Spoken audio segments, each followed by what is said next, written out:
English video broadcast is still at 30%. Let's take a couple 60% now. You said this is audio, Yes. audio only. Okay. All right, we are live now. Tolec of Andromeda Council, welcome back to Nature of Reality Radio. The live stream is going on YouTube here. I need to put this on mute, and it is now. If there's people that are going to be in the chat, I don't know how you're going to be there. I'm actually going to be turning chat off. You're supposed to be having to subscribe on Throne.live. Sorry to do this to you, but it's about time I start trying to make a buck off this radio show. I don't know when the day will come. I may do it on Patreon, and may upload the videos to YouTube a week after I do them to force people to have to subscribe on Patreon to do that. But Andrew Bartzis, the Akashic Records reader, has been very picky to a lot of people. It's about time we all start monetizing our radio shows. Don't be scared to do it. We shouldn't be doing it live, free of charge.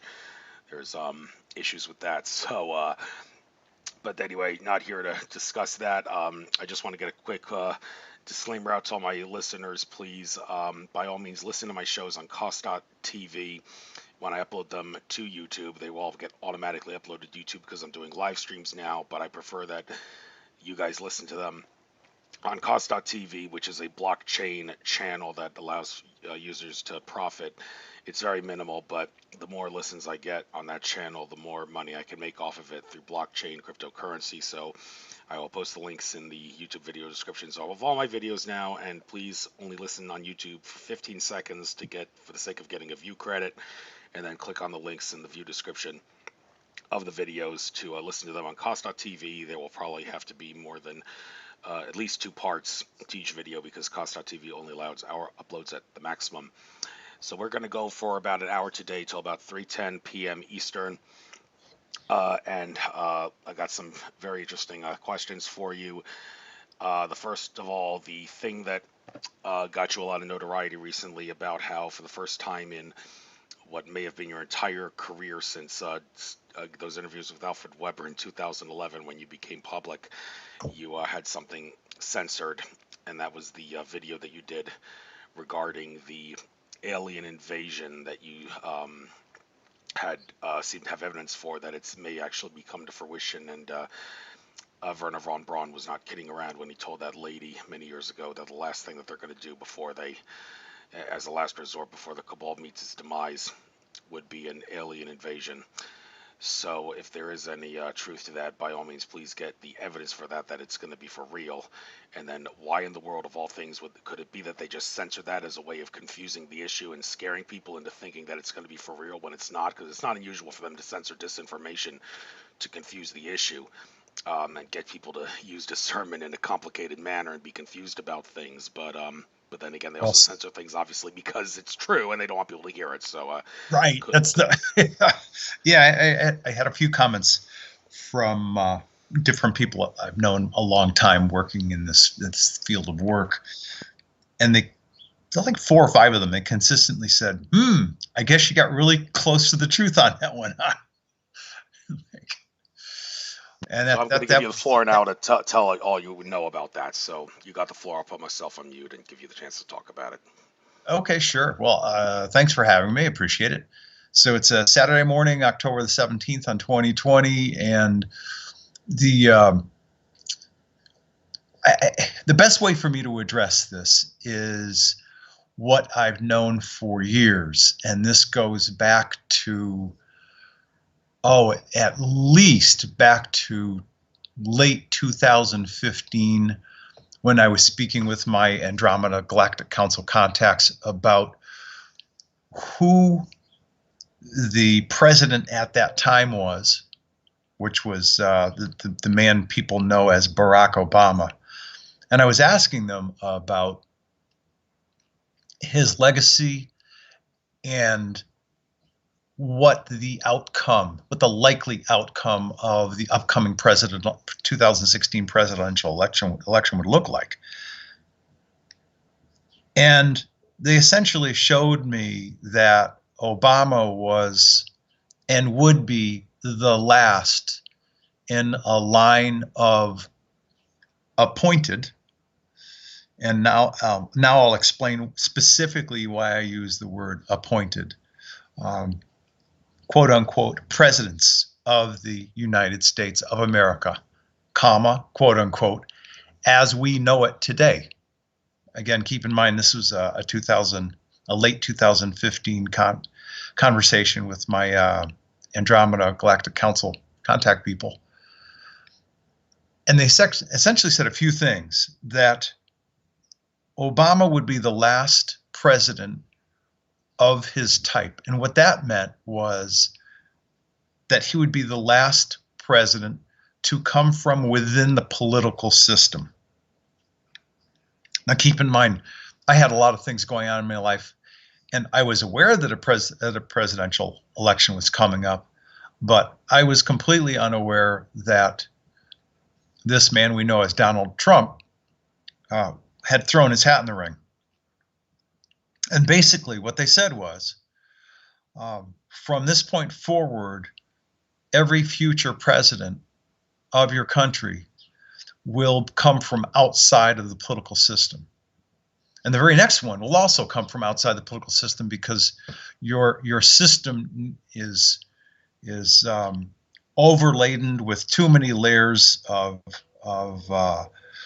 administration, and it's a mess. And whoever is going to be brought in will be brought in to essentially clean up the mess, eliminate redundancy, get rid of agencies, cut back on the budget.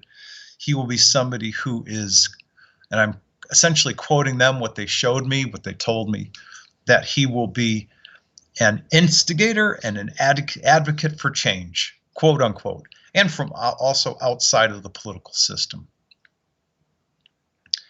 That led to an additional conversation that I was having with them about the nature of the deep underground and, more importantly, undersea reptilian bases that had been taken out. And as late 2015, I knew that, based on everything that I experienced, as I mentioned a few times when I was doing the work, it kind of like felt like a war reporter regarding all of those undersea bases and the 2 underground bases that I reported on their destruction, all of them being done by the people of the council, Procyon Star System planet Cana, including the 2 underground bases, Colorado, and the one that was in the mountains of Virginia due west of Washington, D.C. And of course, 15 undersea bases. As a result of the destruction of those bases, I'm clearly aware that there were only approximately 72, roughly, approximately pure Draco, mostly Draco and or Hydra reptilians, deep underground, remaining on planet in positions of high level global power. And then the remaining others that we would see from time to time in different positions of government, religion, healthcare, pharmaceuticals, et cetera, are cosmic hybrids. When what that means is that they're a hybrid of cosmic humans and reptilians, and we would see them as being human looking, but again, they would be in positions of great power, reporting to their, for lack of better words, reptilian masters on the planet. And so that led to the question of, okay, well, when is this mess finally going to be over?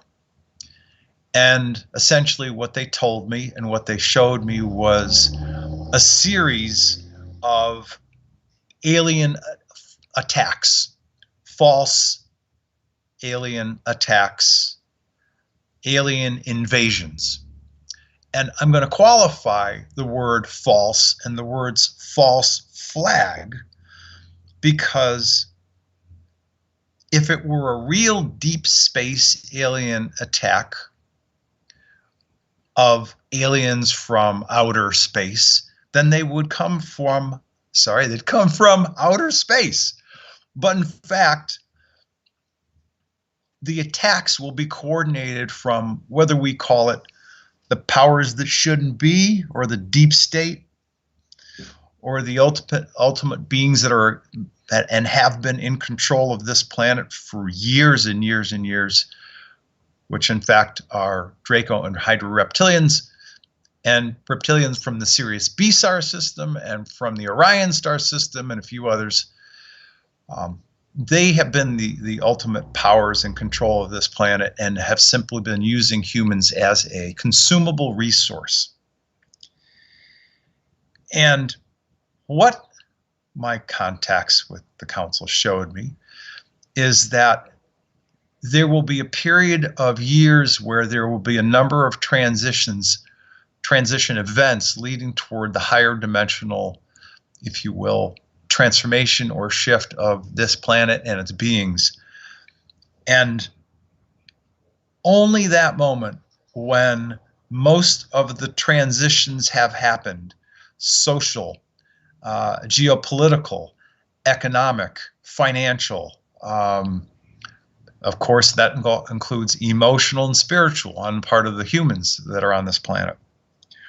When most of those scenarios have hit their peak, and when the powers that be, including the reptilians, get so frustrated by our attempts as conscious, awake, and aware humans to resist the complete takeover of this planet and its beings, the reptilians, as a last-ditch attempt, will formulate a fake attack from outer space, and it will be promoted by the media as an attack from bad extraterrestrials from outer space. There'll be, I don't know, 2 or 3 attacks at minimum.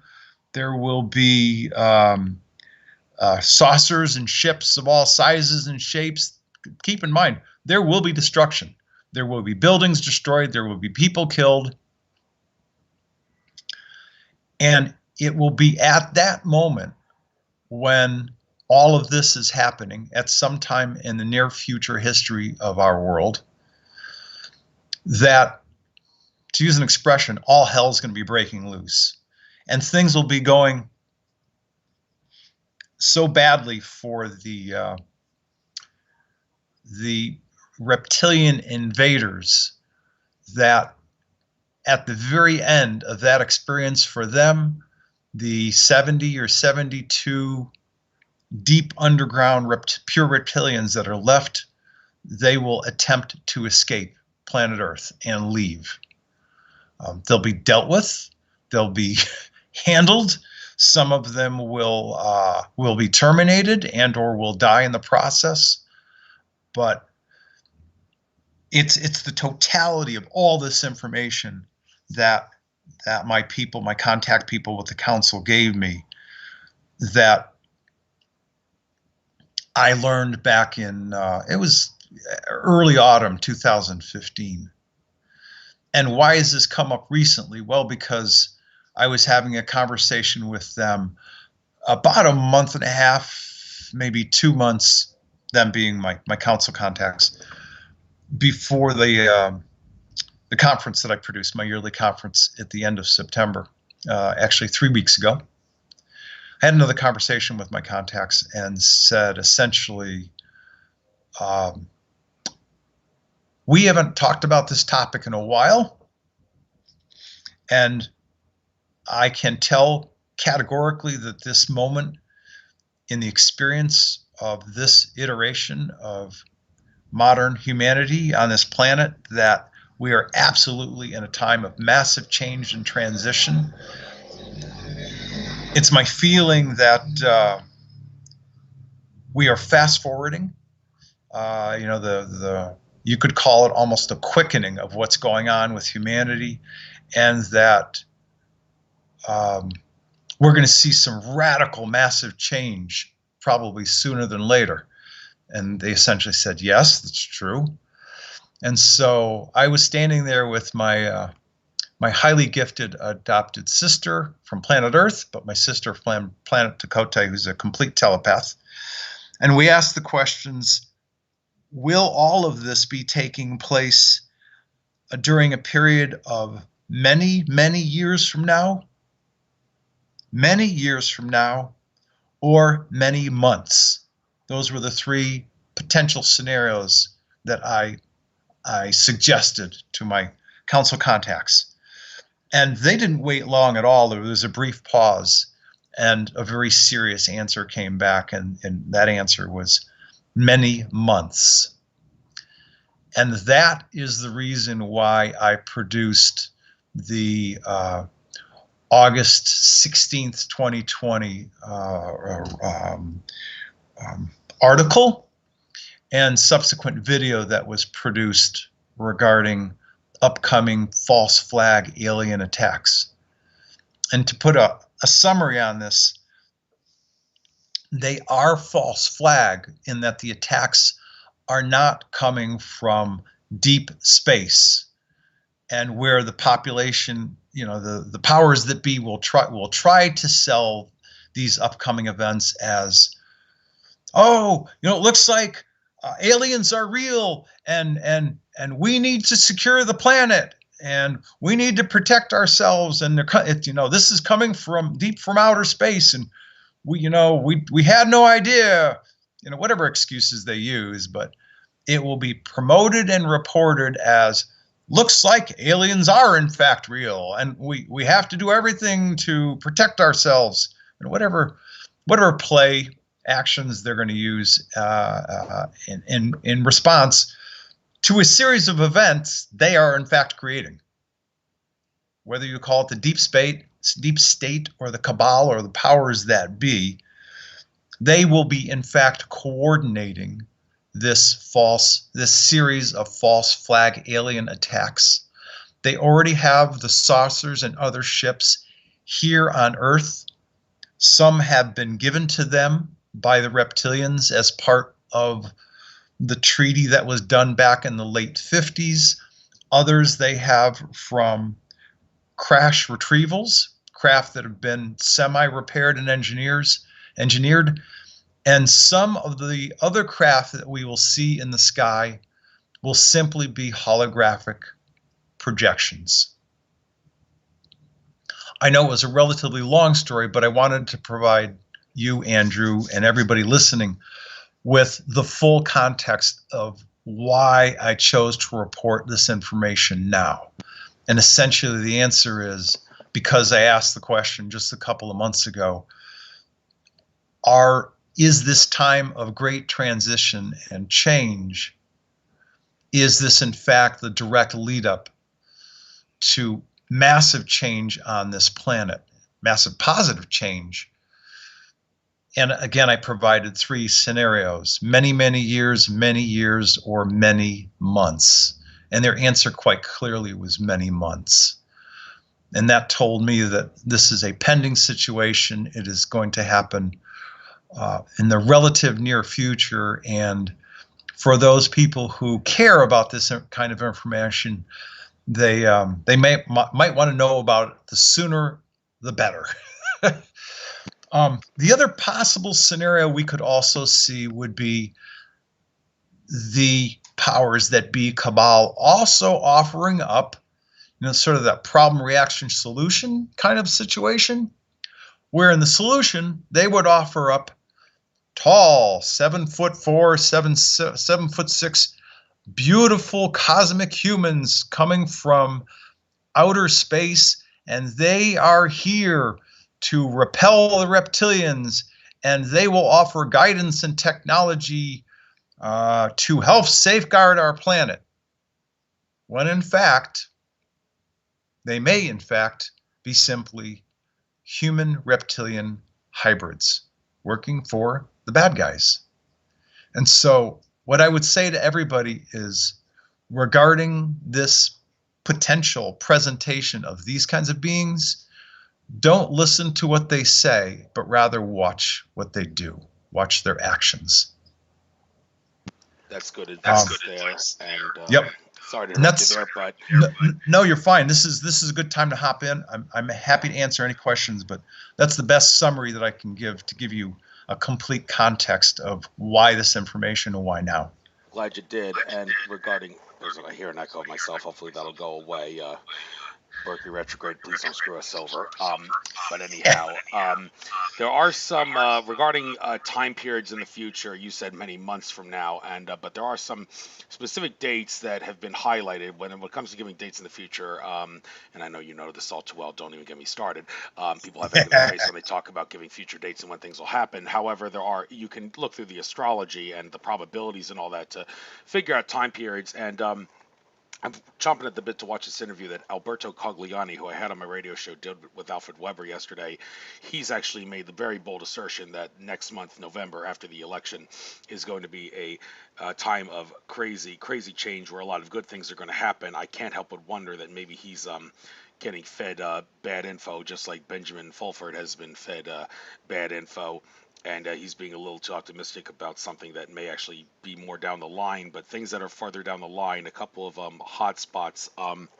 Matias De Stefano, brilliant indigo child from Argentina, did mention something about how the sacred geometry system of Earth is going to be altered in a way around the year 2022, sometime in that year, where it's going to enable humanity to get along with each other much better than they normally would. So all this polarized attitude of I'm your friend, but I'm still going to treat you like you're my enemy and all that a lot of humans have is really not going to be prominent so much anymore. People really are going to treat each other like friends and care for each other like the hippies did back in the 60s. And that seems like a good thing in a sense, as long as we're not apathetic about it. He said that's around 2022, and it deals with the sacred geometry system of Earth. Also of significance is the April 8th, 2024 solar eclipse that's going to crisscross America in the sort of the opposite direction of the one that crisscrossed America in August of 2017, which I tried to see in South Carolina, but unfortunately it was ruined by clouds in the sky. It doesn't bother me, though, because I came to the realization that the reason I wasn't able to see that eclipse is because, well, the gods decided that's not the important eclipse. The important eclipse, the big enchilada one, is the 2024 one. That's a significant one, and I'm going to try to go to Carbondale, Illinois to see that, which is the crisscross point of those two eclipses. I can only imagine that the gods are going to allow for the sky to be clear in the crisscross point. There's no way I can imagine that they would allow for clouds to ruin it like they did in Charleston. But that eclipse is supposed to signify, the word on the street is the end of the Roman Empire, the modern era that is the United States of America. And it's also significant that that time period is also the end of the Pluto and Capricorn cycle, which signifies the end of everything that's not in humanity's best interest. And but it kind of makes you wonder if the Roman Empire, the modern era that is America, is going to collapse. How can the American people and the general public not suffer as a result of it? How is it going to be a good transition? And, you know, the common excuse, the banks are too big to fail, so even though they're corrupt, we've got to keep them going. It's a sick excuse, but they keep saying that. America is kind of like, you know, too big to fail on a global scale. So how do you know that it's not going to cause chaos for the whole world? And well, two more dates significant. David Icke has talked about how 2030 he expects the singularity of sorts between humanity and artificial intelligence to merge. But he seems to be, I think it's going to be of a more positive nature rather than the negative one of the Terminator movies, where in 2029 the Terminator was sent back to 1984 to kill Sarah Connor, but it's going to be good machines helping us and helping us work with nature and society and all that, and not bad machines. And last but not least, last one, I know this is a lot, but I want to get this all out to give your take on all this. 2037. Brad Johnson, who channels the drone, has said the probabilities suggest that that date is going to be a major consciousness shift transition of sorts. He even gave the 3 days of darkness biblical prophecy thing regarding in that year. Interesting how that's a year after the asteroid Apophis is supposed to hit the Earth, assuming it goes through that keyhole in Friday the 13th, 2029, and manages to hit the Earth in 2036, a year before the 2037 date. Brad Johnson did say that there is some ancient Egyptian pyramid code that backs up the 27 date. People are welcome to listen to his talks to get the info on that. But I've babbled a lot here about these significant dates in the future and what's supposed to happen at all them. Can you offer anything to say about these? And, well, what are the odds that these people are on the right track in regards to all this stuff? Well, there's a lot of opinions there being offered, and um, I think I've been pretty consistent over the years as I've reported the information that I've learned in as timely a fashion as I've learned it. And pretty typically, I will say, as I had a conversation with my Andromeda Council contact people, and or as my sister from Planet Dakota, Adana, and I, who's 100% telepath, as the both of us have had conversations with our contact people from the council, I usually qualify those statements also whenever I say, now, here's what I believe, or here's what I think. I'll make a statement like that so that people understand it's coming from me, the person. So, having said all that, I'm now going to say the following. It is my understanding, based on what my Andromeda Galactic Council contact people have consistently said to me, and especially recently, that we are going to see massive, massive changes coming in the following, in the upcoming months. Again, social, geopolitical,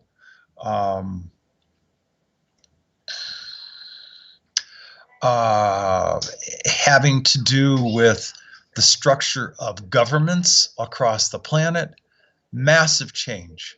We are also going to see an incredible increase of literal Earth changes.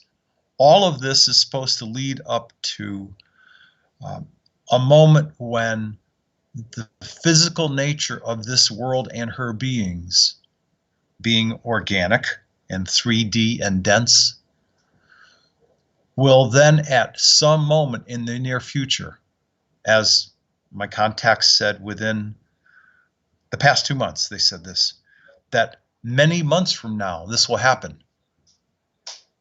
And they're talking double-digit months at most, kind of like, and I don't know whether it's 8 or 10 or 13 or 15 or 17 months. I don't know that information, because if you look at the concept of time from a higher dimensional perspective, and the best thing I can do right now is provide a comparison.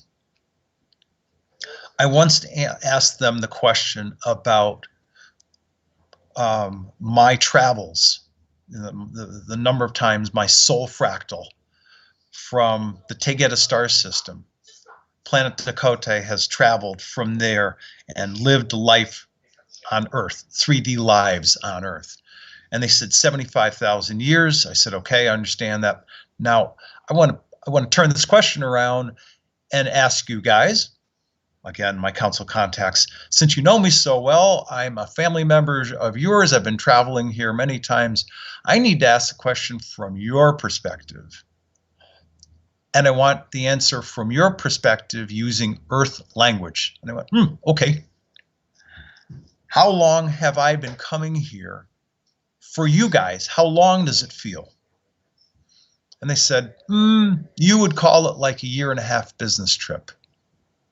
And I was astounded by that answer. I'm like, you mean tell me the way we would calculate Earth life at 75,000 years, for you guys, it feels like I've been gone for about 1.5 years? And I went, that's right.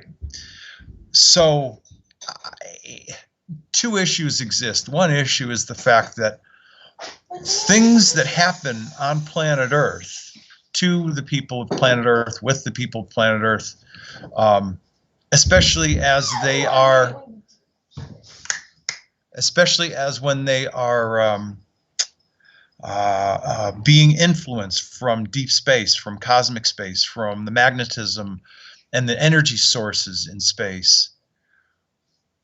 Things that happen on this planet are not dictated by time, which is relative specifically to gravity because of a planet.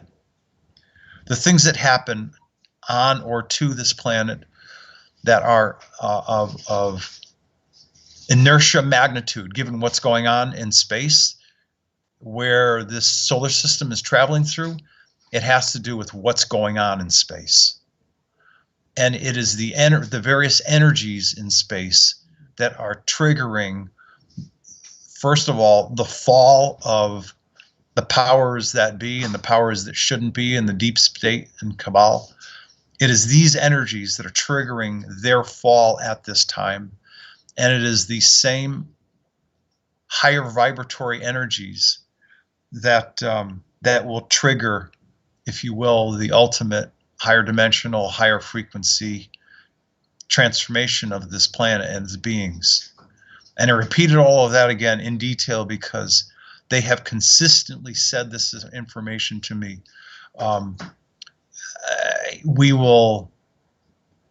It is my feeling that we will not ever see a full transhumanism agenda implemented.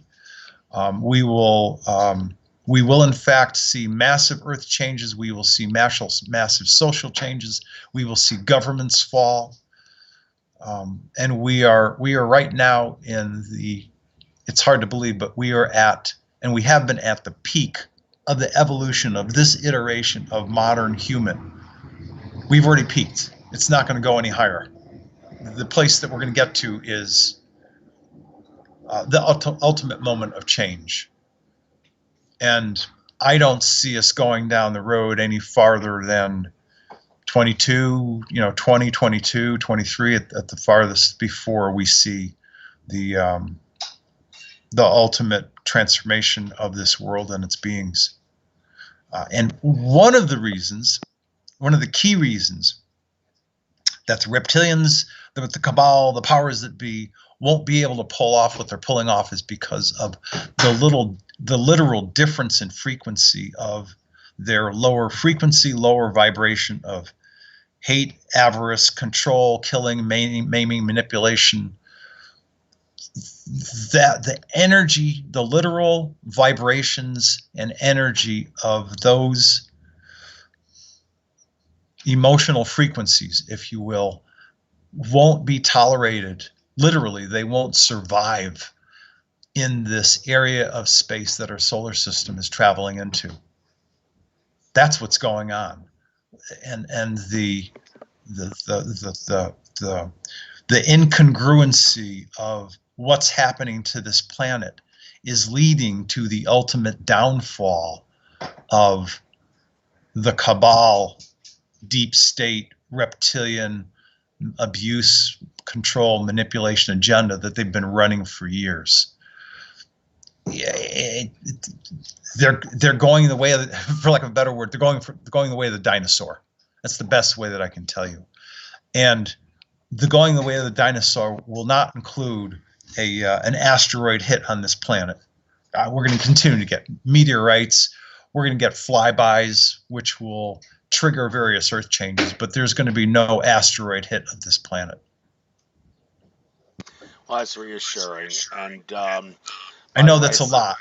I know that's a lot, but they've consistently said everything that I just said to you for years now. And even that includes the few times we're like, I know we haven't talked in a while. Are you guys sure? Like, yep, we're sure. Andrew, go ahead. Yes, glad to see that there's some people in the chat that are listening, although, like I said, I can't understand how you're able to chat now because I thought I turned that off to force people to have to subscribe to Throne. But hey, if you're there, by all means chat and maybe even ask a question or two. I'll see if I can get it in maybe before this show comes to an end. Anyhow, couple of want to kill a couple birds with one stone here regarding how things are changing on Earth. I recall you have uploading a video not that long ago talking about how the benevolent ETs are shutting down the AI matrix grid around the Earth. Any idea how long that'll take them to do that? And also, Alex Collier, in an interview he did on the Goldfish Report in the not too distant past, he actually made the rather auspicious statement that the Draco reptilian overlords are gone. So that means that if the whatever powers that be that remain, they don't have the luxury of having their overlords come and save them if the white hats are trying to shut them down anymore, because the overlords are essentially gone. Well, when he mentions the words overlords, what exactly is he talking about relative to like the 72 reptilians that you said are still on the earth at the moment, and how exactly does that tie in with the artificial intelligence grid being shut down, and an idea and a time frame based on how quick they're shutting it down, when it'll affect us, and how will it affect us when it's shut down? Yeah. I don't know the answer to how long will it take them to shut it down, because the metaphor that they showed us, and Adana was there with me when we were asking these particular set of questions, and actually when I did the write-up on that story, the metaphor they showed us was that of, like, think of this really, really, really high-end, highly developed computer. It's, by the way, it's millennia old. And think of not one operating system, but like 100 layers of different operating systems all interlocked. So the first thing I'd do is undo all the locking of the different layers, and then start shutting down each layer, one layer at a time. When I did that report, they told me that it would take them about a year, as we would calculate time. It would take about a year to disassemble and basically shut that thing down. I honestly, at this moment in time, I honestly don't remember what month I did that report this year, but so whatever, we'll just back calculate the months, but they said approximately a year it'll take to shut it down. Overlords. I can tell you this. I know that there were a number of high-ranking, and people can actually look up the numbers on my Andromeda Council website underneath the web page called Undersea Reptilian Bases. All the data is there, all of the numbers. Right now I'm doing this extemporaneously off the top of my head. There were tens of thousands of Draco and Hydra reptilian soldiers. There were administrators, there were family members, there were engineers, there were all parts of a normal functioning society that existed deep undersea in a variety of undersea bases for years. And essentially 99% of those are all off planet. What remained was a small handful of, I believe it's 5 of what we would call their like 5-star generals. They chose to they were captured. They chose to self-terminate. There were also Illuminati hybrid officials that were captured. Most of them chose to be either reprogrammed or relocated off planet. So I think, and certainly believe, that Alex Collier was providing an accurate statement when he said, and I don't know what he said because I didn't listen to the interview, but if he said most of the Draco overlords have been removed from this planet, I'd say that statement's pretty correct. The 70 or 72 pure Draco, they're mostly Draco, they're probably a couple of Hydra reptilians that are deep underground calling the shots. They are in fact still the remaining, if you will, masters that are left on this planet, that are literally driving the COVID agenda and any other agenda that attempts to degrade or remove the sovereignty and freedom of Earth humans. Because keep in mind, the Draco reptilians and any other more advanced reptilians that simply think that humans are here for them as a consumable resource, They actually believe that. They believe that they are the superior race, that we are as unevolved as cows, and that they have a right to control and or consume us. So they don't care about it. They don't care about us. They have no interest in us at all, other than as a consumable resource. So are all of the overlord masters gone? No. Are tens of thousands of them of all shapes, sizes, and fashions off the planet? Yes. Are there still some pure reptilians deep underground calling the shots? Yes. When will they be flushed out? During the false flag alien attack, when the rats come out from under the woodpile, as a metaphor. That's the complete multi-part answer to that question.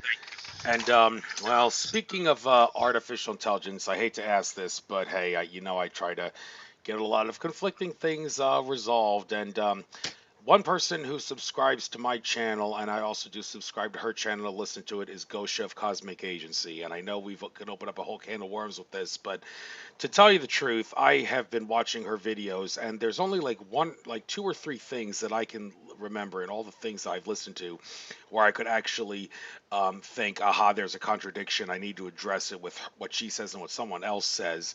So the very idea that it could be an artificial intelligence entity that's trying to confuse humanity doesn't really make any sense because, well, I'm not really hearing anything that's to be of a confusing nature. And I've also entertained the possibility, could it be that, well, maybe it is an artificial intelligence entity, but is it really that hard to believe that maybe artificial intelligence has a good heart side to it? And maybe let's jump off the deep end here. Let's say when Gosha passes away many years from now and meets her makers and friends on the other side, she meets the artificial intelligence entity claiming to be Svaru from Tegeta, talking to her, and it says, hi, I'm Svaru. I'm not really from Tegeta. I was an artificial intelligence playing it for a sap all along, but I had to play it for a sap because I couldn't possibly say I was artificial intelligence because nobody would listen to you if I were to say that, because nobody believes artificial intelligence could actually be doing good things for humanity. Well, I am an artificial intelligence doing good things for humanity. And of course, the whole thing rests on the crux that your Andromeda Council contacts could not possibly not be aware of the existence of Svaru and the agency or whatever that she claims to come from, if it truly does exist, and you don't seem to be of the opinion that your contacts would actually be lying to you just for the sake of trying to exercise humanity's discernment abilities. There's no way they would do that. They don't do that. They don't. Right.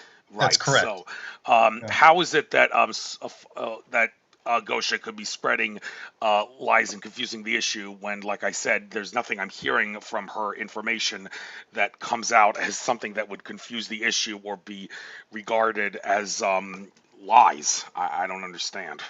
Okay. Yeah, and it's your question, though it's certainly direct, and so I understand your question, and it is direct, and yet there are nuances layered within the question, because if I accept for fact what my Andromeda Council contacts have said to me over and over again over the years, and want to keep it germane to this issue, they categorically said that there is no such organic, sentient, spiritual-based life form, nor is there one of that name either directly associated with or affiliated with the Andromeda Galactic Council. Moreover, that it thinks it would be normal, the alleged Commander Soireau thinks it would be normal and acceptable to hold an impromptu meeting in an alleged hangar of one of the council biospheres, which is, in fact, I think it was citing one of the engineering biospheres by name, that it allegedly had a communication with the council members and got approval to do certain things, is absolutely absurd.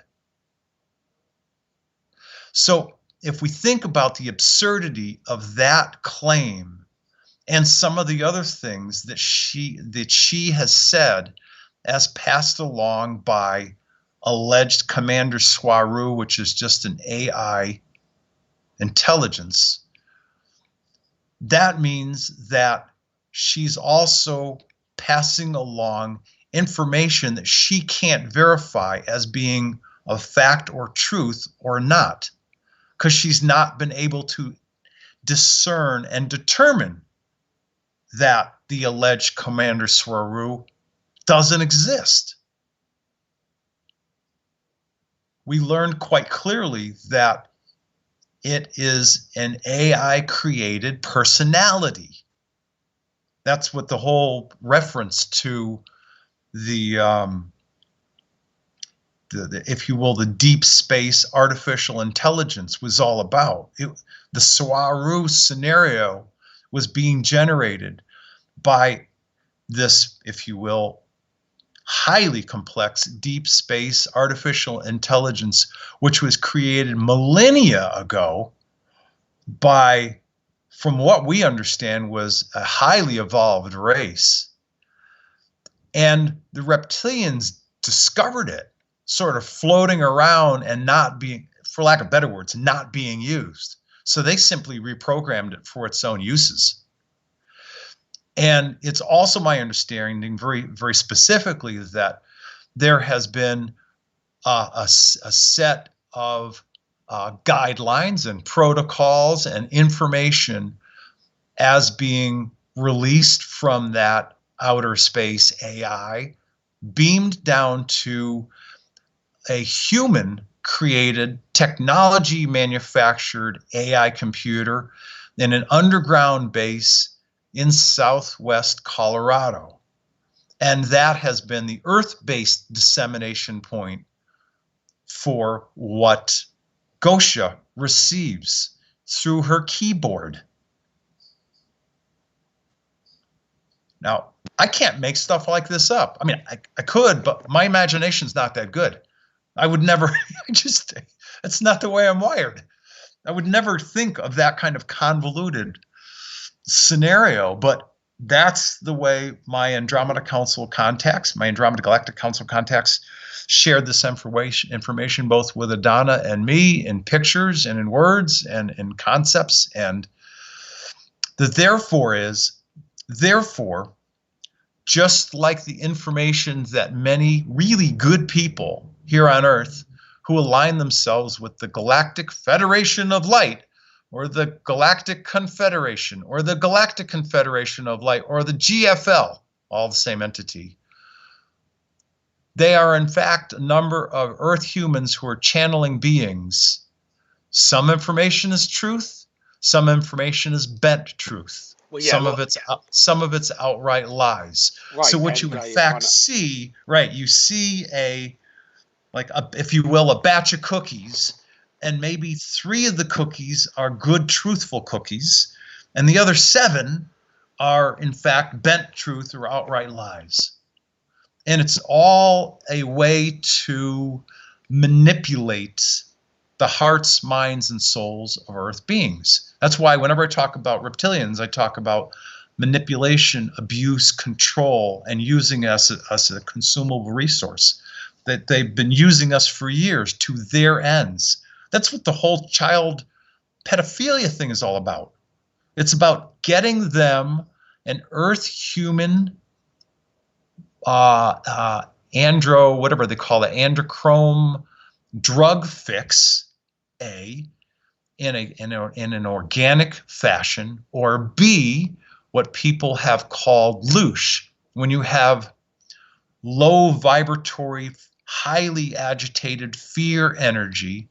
In their energy form, the reptilians feed off of the fear energy from those children, from the women, from the boys that have been captured, claimed as slaves, used as sexual manipulation beings for the sake of harvesting the androchrome, whatever that stuff is called. It's all the same agenda for the same reason, to satisfy a reptilian urge for a drug fix, either in an energy fashion or in an organic fashion. Okay, okay. Well, There's a lot. I know there's a lot there, but that's essentially the story. yeah. Glad you kept talking about for a moment when I tried to interrupt you. That got some important Sorry. keys out there. That's all right. But one in particular about this, like confusing the issue and all that, and also this will tie into something else I wanted to ask you about the extent to which your contacts can help us. First of all, uh, I mentioned about Sheldon Neidl back in our last interview with him about some of the things he said and all. And you said you don't communicate with him, so you really don't know what he believes. But he's talked I about don't. how Sirius B seems to have a lot of benevolent extraterrestrials. And I'm thinking, well, when you talk about Sirius B, has I've heard is where all the bad guys are in the Sirius star system. Yep. Is there any possibility that there's two different layers of consciousness on that planet, and he's interacting with the good ones, or is that not how reality works? Do you think maybe this is a sign that perhaps he's being fed something that could be misleading? Well, here's what I've learned over the years. When I asked our contact people specifically about the people, quote unquote, the people from inner Earth, quote unquote, the people from inner Earth, the people from Agartha, quote unquote, from inner Earth. My people said, my Andromeda Galactic Council contact people said, there are not, nor have there ever been any people from quote unquote inner Earth named the Agarthans from a place called Agartha. It doesn't exist. I'm like, oh, okay, well, that's interesting. Well, when people talk about inner Earth, what are they talking about? Again, I'm asking my council contacts. Well, what they're in fact talking about is there are different advanced human races, and there are other what you would call races that aren't originally from here that live in subterranean Earth, you know, in the layer underneath the top layer of the planet, you know, in subterranean Earth, where there are massive caves and there's an internal energy source, all that. Yes, there are people that live there. There are, you know, the remaining Lemurians who decided to live down there when their land got destroyed. They also said, I said, well, what about, and then I circled around to this whole matter of Agarthans. I said, what about, is there any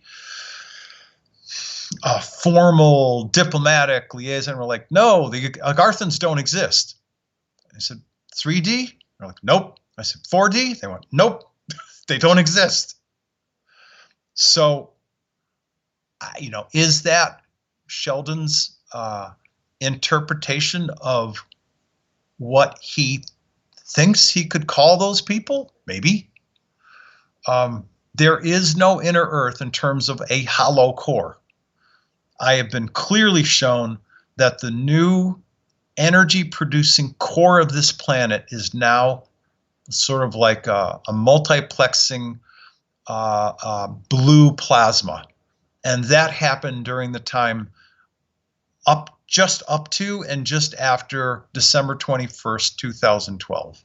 That was one of the things that happened to planet Earth, was that she received a new energy source called SAR, S-A-R, which with the Andromeda Council scientists and their sense, interestingly enough, their sense of humor, they said, we call it SAR because it's just one letter away from star. Your planet is evolving into a cosmic body which will have a very similar vibration and energy pattern to what you call a SAR.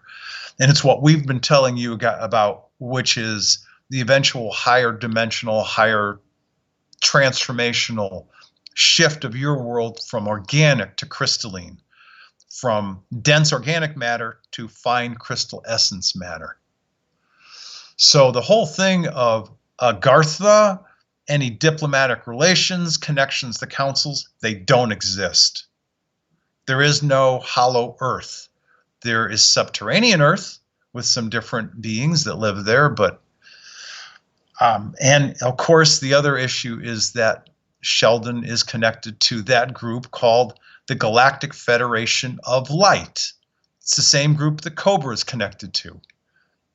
Now, am I saying that Sheldon and Cobra, this person called Cobra, are bad people? No, I'm not saying that.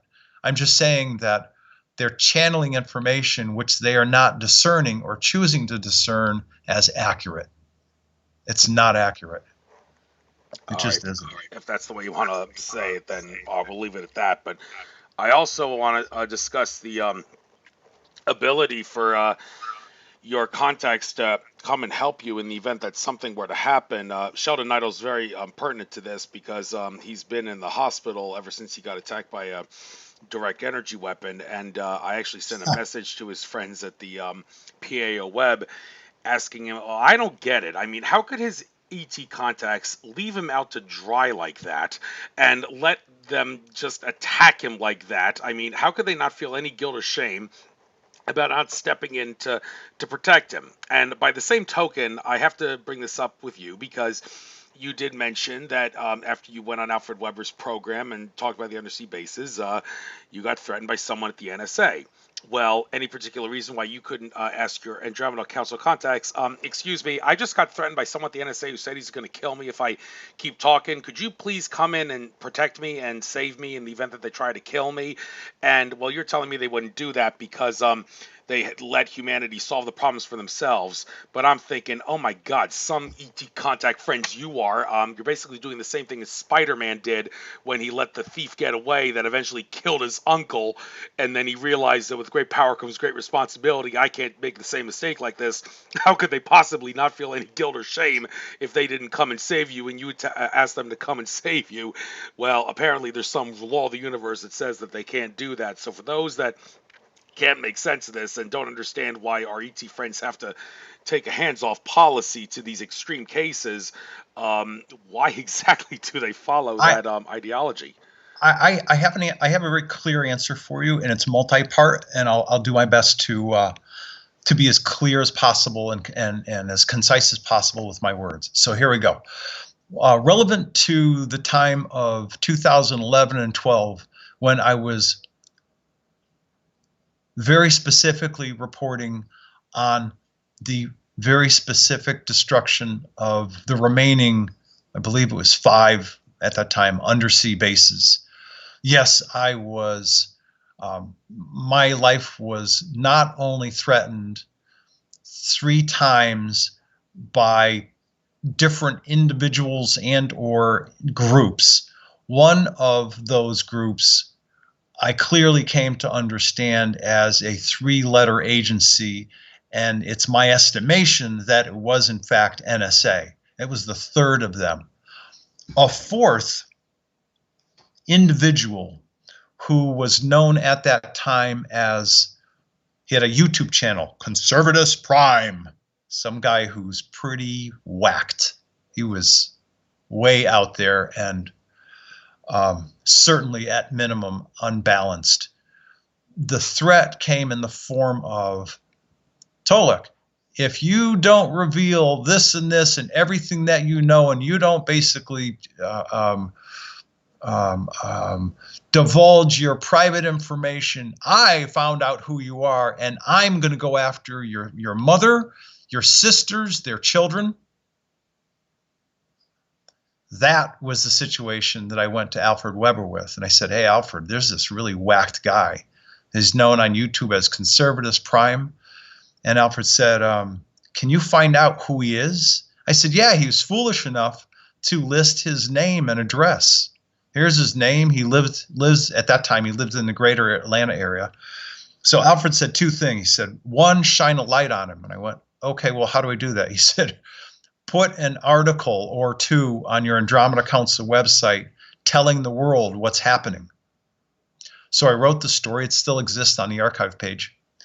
And there's a gentleman within 3 or 4 days who was at that time, and again, we're talking about, I believe, mid-2012. He was not only a retired Marine, but a retired police lieutenant. His name was Jack. And Jack and I had a couple of conversations, and he said, who is this guy? Where does he live? So I gave Jack the information, and Jack made some phone calls to his buddies who were still in the police department at that time. And they went to visit with Conservatus Prime. And they told him, under no uncertain terms, cease and desist. Otherwise, you're going to jail. Well, apparently the bad press for conservative prime got so bad, I learned from Jack, like within about 3 or 4 months later, that he packed up his family and he moved out of the greater Atlanta area. So that's the sum total of that story. As for my Andromeda Council contact people rescuing me, I'm not in the least bit concerned with that. They've said that they'll come pick me up when the time is right. I'm like, oh, okay, that's fine. But I certainly, a long time ago, and this story has context, and I'll keep it brief.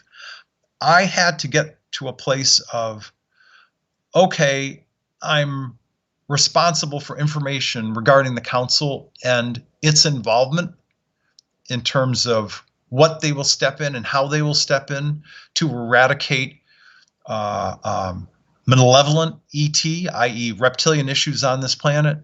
And yes, they're not going to get involved in human-to-human interaction. I myself personally had to get to the place of, okay, I'm not going to be rejoining them soon. I have a job to do here on Earth, which is live my life. And moreover, I understand that my human body is not the sum totality of who I am. My literal spiritual form is a virtually unending life force. It's an unending intelligence. It's an unending in terms of time, an unending sentience of evolution. And it will go, if you will, thousands and millions of years. But if we think that the organic body is something that's to be revered and is timeless, that's not the case. I was having a conversation with a buddy of mine recently is, yeah, we begin to die on this planet as soon as we're born.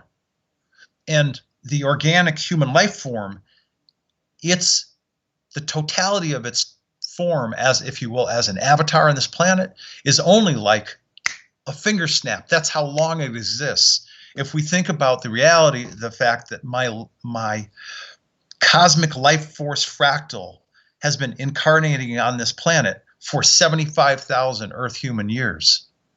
And yet from a higher dimensional perspective, upper 4D, 5D, for them it feels like a year and a half. I'm giving all of these facts again because it very much colors how I feel and how I operate. And I've had a great life. If I stepped off the curb tomorrow and got hit by a Mack truck or a local pickup truck, and I died, honestly, I'd be okay with that. I don't have any fear of death. Now, I don't like pain. I'm a little kid when it comes to cuts on my fingers because of all the nerve endings and cuts and fingers on hands and feet and stuff. I'm a little kid when it comes to pain, but I have no fear of death. So I'm not concerned with losing this body at all. Oh, well, that's good to know. That may not be the answer you expected, but that's my answer. That's good to know. One more subject question matter, and then Sure. we'll call it a day. Speaking of not being afraid of death, that kind of leads into the last thing I was going to talk about. Donald Trump, you say he seems to be not of the cabal. He wants to be like what JFK did before he got his brains blown out. And apparently he wants to be the next Andrew Jackson. Old Hickory was known for saying, "I killed the bank" on his deathbed. And Donald Trump, interestingly, did put up a portrait of William McKinley in place of the portraits of one of the George Bushes and Bill Clinton in the White House. William McKinley was known for getting America on the gold standard, and that's significant because I know you've mentioned before, your contacts have said a 10 to 15 year period where humanity can transition into no money at all. Well, I'm thinking that if there is any truth to this Nassar Jassar RV global currency reset, where we stop fractional reserve banking and go to a gold standard, that would be the perfect kickstart point to spark plug that 10 to 15 year period before we transition to nothing at all. I'm thinking Donald Trump may want to do that. However, even though Trump may not be of the cabal and wants to be a good president, he doesn't seem to be entirely free of manipulation. David Icke has come out with some interesting videos talking about how Trump's son-in-law has connections, almost literally being in the same bed with old Bibi, Benjamin Netanyahu. David Icke has said for years is the real president of the United States, hiding behind a curtain. And to top it all off, and I hate to say this, and I've pissed off a lot of Trump supporters when I've said it at Trump rallies and all, but Ted Marr, he did actually say that when Donald Trump met with the Zionist Lord and de facto Emperor Palpatine of planet Earth, Henry Kissinger, back in May 2017, Kissinger did tell him, "You will do what my minions and I tell you to do, or else you and your family will be dead." Now, does Trump fear death? Well, they It's say pretty he's good. got a big ego. He's not going to fear it. Well, if that's the case, then he would have said, "Kissinger, you can take your Zionist agenda. I'm not going to shove it up your ass. I don't care what you say. I'm going to Right, fight for right. America." Well, apparently, maybe that's not entirely true, because he does seem to have Kissinger and Netanyahu holding his leash to some degree. So maybe you can help make sense of that. To what extent is that true? How long will it be before Trump can get that off his leash? And also the idea of Trump maybe wanting to switch us to a gold standard to kickstart that 10 to 15-year period before we get to no money that you've talked about, and join the club that Alex Collier's been saying for years, we're the only civilization that uses money in the Milky Way. God damn it, it's time for us to get with the club, I say. Well, what can Yeah, we finally do to get that? Anything you have to say about this, and then we'll call it a yeah, show. yeah, sure. Sure. I also like the statement that that Alec Collier says about and he gets really impassioned about it. He's like, humanity, get off your knees. You are royalty. Kneel before no one. And I get chills repeating that because I've watched him say this, and he absolutely believes it with all of his soul. And it's you know the philosophy of who we are as great sentient beings of light. We need to remember this. We need to focus on who each of us is. What are our greatest gifts and skills? How can we best help each other and the immediate people that we care about around us? Those are all really important things. Now, to address your question, um, people in high positions of power, at least based on the way the planet's been structured, having to do with the cabal, Illuminati families, deep state, and powers that shouldn't be for years, that are still in power. Let me say this clearly. They're still in power, which is why we have the ongoing COVID lie and the cranking down of that vice on humanity. It's all about control, manipulation, people. There will be, it hasn't happened yet, but there will be a tipping point when this person that we know of as Donald Trump, and or whoever his successor may be in the future, there will be a tipping point where he will know without question that the powers for good, the powers for the benevolent growth of all humanity are solidly in control. And he will be able to say to beings like Kissinger, your days are over and certainly limited. Maybe not in that order. Your days are limited and over, but you can no longer control me. You can no longer threaten me. You no longer have dominion over us. You're going to die soon. That's just the way it is. We haven't hit that period yet. There are still some emphatic, major, dramatic changes that have yet to happen on this planet that will happen. And you'll see them. There'll be major markers that will be very self-evident. That's when Trump and any other people that will be in positions of benevolent power will be able to fully steer this planet onto a new path. We just haven't hit it yet. Does that help? Yes, yes, a great way to end on a positive note. And well, thank you very much for coming on. Is there anything else you want to get out regarding future things? I'm sorry I wasn't able to come to your conference this year, but maybe some other time in the future, maybe next year. All the conferences that did get canceled this year, I didn't ask for a refund for them. I just decided I'm going to go to them next year.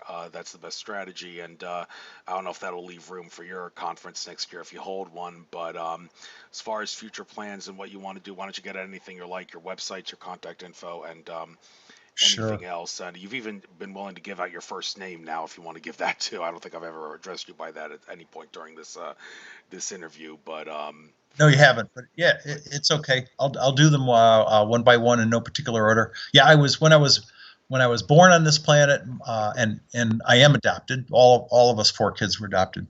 My birth given name is Chris, so I'll give that. And I've been saying this for about 3 years now, since 2017. The conference this year, you remember the 2017 conference and the wonderful impact that that particular group of Native Americans had on all of us, Friday, Saturday, and Sunday. It was equally as strong and equally as heartwarming as this year's event was.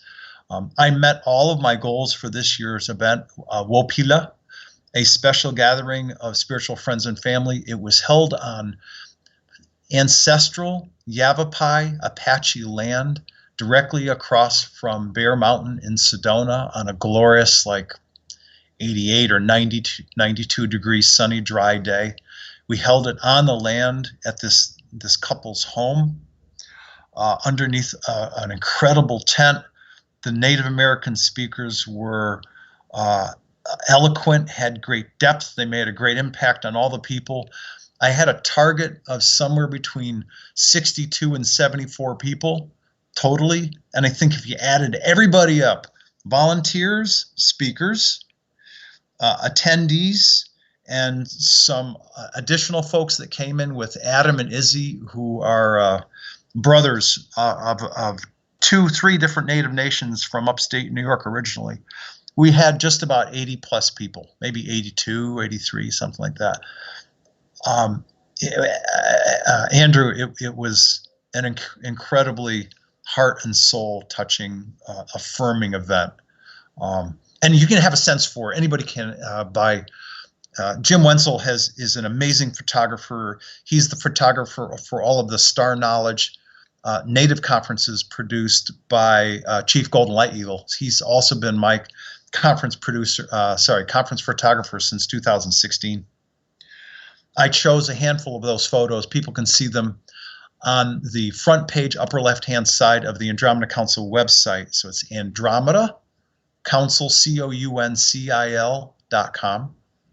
You can see the photos there. You can see the photos from the conference at the Transformational Shift Events website, Wopila page. And in closing, as a way to continue the incredible energy from the conference, I'm now going to do a monthly series of Native speakers in Sedona. So it's going to be called, just like the conference was titled Wopila Gathering, it's called Wopila Gathering, a Native cultural speaking series. And I'm going to have some of the same speakers that spoke at the conference, as well as other local and national natives who will come in and speak one Saturday per month on the land and the same location as the Yavapai Apache land across from Bear Mountain in Sedona. And we'll do it underneath a beautiful ramada. Outside, we'll have upwards of about 18 people at most, so that we can have an intimate gathering of people, which will allow for the open communication and dialogue and interactivity between the people attending and the speaker. And the speaker can be an artist, a musician, a shaman, a medicine man or woman, all of those. One native speaker each month. So I'm really happy to do that, because I want to keep the energy and the teachings alive from the yearly conference I've been doing. I believe next year's conference is going to be in Hawaii. It's called Star Kitara. People can look up it on the web. They'll find it, Star Kitara. And next year, also, I'll be producing 2 conferences in Australia. So instead of Sedona next year, Hawaii, and also 2 conferences in Australia, maybe 3. Wow, I think I'm going to try to get to the Hawaii one. That's one place I've had on my radar. So see if it doesn't conflict with any other conferences that have been postponed. And if I can make it, I'll try to make it. I got plenty of airline miles from a couple airline Yay! things to be able to use for that. I'm sure it won't use them all up if I try to go to Hawaii. So And great, great. on the Big Island of Hawaii, on the Captain Cook, the left-hand side, if you will, the west side of the island, I know some people that live there, some really good people, and they've already said, "Hey, the owners of the Whale Song Retreat are ready for you as soon as you're ready to come over." So it'll probably be either late September or early October. Okay. Any chance you can find a way to get us to be able to swim with dolphins while that's Yeah, going? Joan Ocean has said that she would. She's been holding retreats out there for years. Joan will likely be one of my attendees. Sorry, will likely be one of my speakers. And so we can have any number of people sign up for Joan Ocean's Swim with the Dolphins Awesome. experience. Yeah. Awesome. Yeah. Okay. So great to hear that, and it's great to have you on. One little thing I want to get out. Tanath of the Silver Legion recently did an interview for the first time in a while. Said she kind of lost faith in Tolec and the Andromeda Council, saying the only thing he was good for was making people act like apathetic couch potatoes and think the Andromedans are going to come and save them. Well, that's obviously bullcrap. Hearing what you had to say in this interview, that's obviously not true. She's being a little too narrow-minded there when she said that. Probably just Can I comment about what she said? yeah. Okay, it won't take long. I like her. Personally, we get along. Now, I'll qualify this by saying we haven't spoken probably this is 20. We haven't spoken probably since 2014 or 15. But having said that, I do know that based on the last time she and I spoke, most of her energy was directed at the fact that it's her feeling as a full-blooded dragon warrior in the higher dimension that she is. As a full-blooded dragon warrior, she and her people don't have the patience for a political entity and their more calculated, slower moving ways. I'm using my words to describe what she was saying. They just don't have the time for political dialogue. It's their job to go out, seek, destroy, and kill bad guys. That's the essence of what she was telling me. Thank you for getting that out. Don't want to create a conflict. I just want to clarify that No, some we're people, good. we're good. We're good. So Yeah, yeah, so yeah. we're good too. And I'll hope to God that hope to the Creator that conference that you're having in Hawaii will be not conflicting. Although maybe I could get a refund for one of those postponed conferences just to be able to go with you. Won't tell them why I'm asking for a refund, but we'll see how it goes. And you're Yeah. more than welcome to upload this interview to your channel. I don't know if you recorded your end, but if you didn't, I'll send you the link. Well, if you want to just download when it becomes available on my channel, Nature of Reality Radio. It's not Fan of 2012 anymore. It's Nature of Reality Radio. You can maybe use a website that you can download YouTube videos to MP3 and take it and then convert it to a video for yourself. I will upload it to cost.tv as well by hopefully Awesome. midnight tomorrow, so I can monetize using blockchain.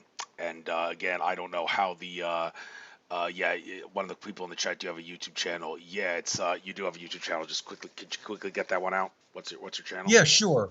People can find it either under one of 2 names. They can find it under Transformational Shift Events or Tolec from Dakota. And it's got my 200 plus interviews, et cetera, from over the years that are all under that YouTube channel. And last comment, there's a young woman over in France by the name of Delphine, just a fabulously accomplished artist. And she's created an image specifically for and representing the Andromeda Galactic Council. And I think we've got about 10 out of 12 people in this image of them taking a break during council session with the translucent crystal ceiling and the stars of deep space and a nebula in the left-hand corner. It's absolutely beautiful. So I'll be producing for people who've been asking for it an Andromeda Galactic Council t-shirt. Absolutely beautiful. Awesome. Awesome. All right. Well, I guess I'll call it a show there. Thank you again. Namaste with a kote to you, and good luck on your future endeavors, and best of luck to all for humanity. Take care. Andrew, thank